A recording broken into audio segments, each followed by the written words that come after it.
Hey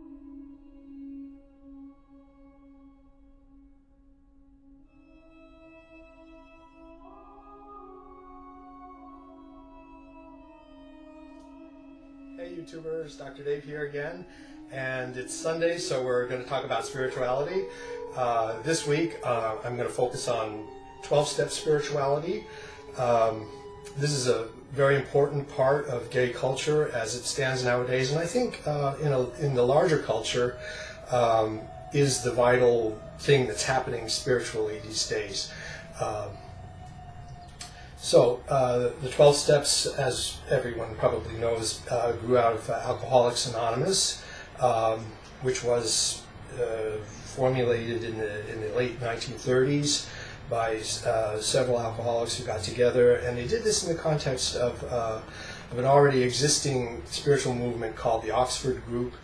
And the Oxford Group was founded by a Lutheran pastor, and it was a evangelical movement that was popular in the 20s and 30s, and it was a spiritual group discussion, meditation practice, and it had principles of rigorous honesty and self-awareness and spiritual growth, things that Alcoholics Anonymous translated into it for its own purposes. Or the people who would eventually form AA took those ideas and created 6-step that they went by. They didn't really write these down, but it was just sort of something that was emerging. And then eventually, after 3 or 4 years, Bill Wilson, the co-founder of Alcoholics Anonymous, wrote down 12 steps. And then these were reviewed by the 100 or so members of the infant organization at that point. And it was then that the ideas about God, specific God, it was a very Christian-oriented sort of thing, were challenged. And there were a number of agnostics and atheists in the larger group. And they changed the wording so that it was subjective and that there would be a pluralism of spirituality available, so that you don't just say God, but it's God as you understand God, or not God at all, but just calling it higher power. So those changes were adopted, and that was a very important step because it allowed for this spiritual pluralism that I'm talking about. And this is something that's very important for gay people, because we as gay people have been excluded from most religious communities and have had our spirituality robbed from us in many ways. So this is a place where none of that matters, because it's all subjective, and there's a pluralism that exists which allows for gays and lesbians and anybody else to express themselves spiritually and find their own path, but in a collective way. So, and I think this is important, this pluralism is important. It's what makes it such a vital movement right now, because that's the way that our culture is. We are no longer a culture where people join a group and they adhere to the precepts and creeds and doctrines of that group.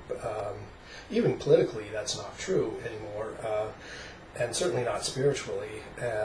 So I think, I do work for a church, a Lutheran church, and I know that within that Lutheran church, there's this level where everybody sort of pays lip service to the precepts and the doctrines and the creed.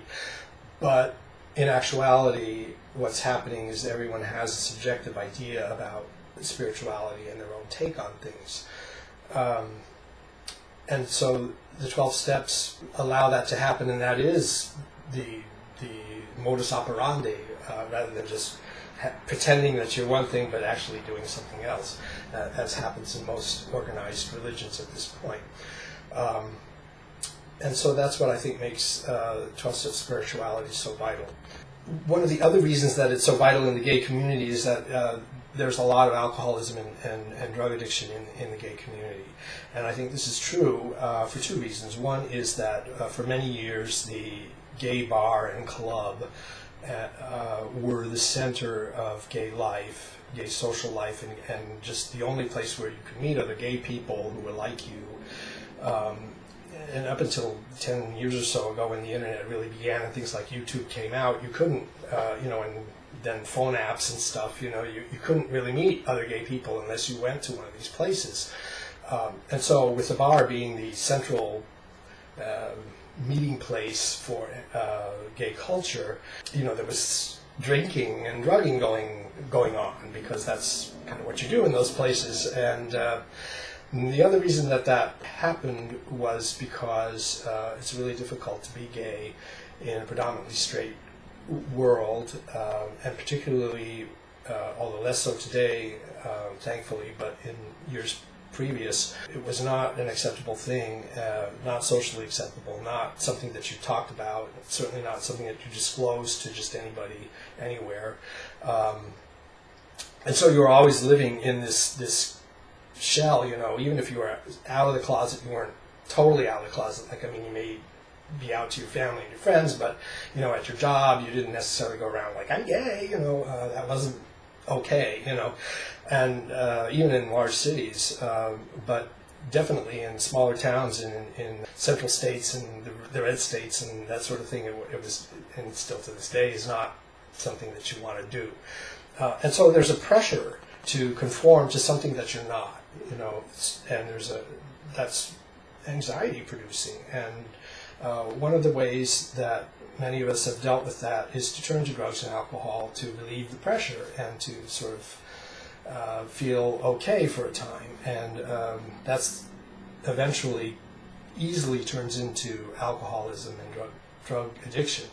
And so alcoholism and drug addiction, for those two reasons, are prevalent in the gay community. And so therefore, recovery is prevalent in the gay community, and hence AA and the 12 steps. I hope this has been helpful.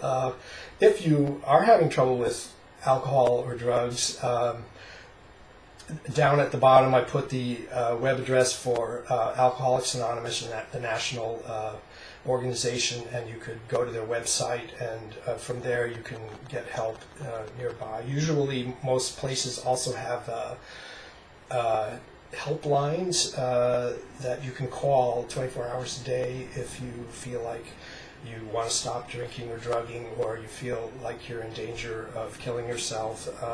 So if you are in that situation, avail yourself of these resources before you do anything. So I just want to say thanks for watching the video to the end, and if you enjoyed my little talk, then please subscribe below. I would really appreciate it.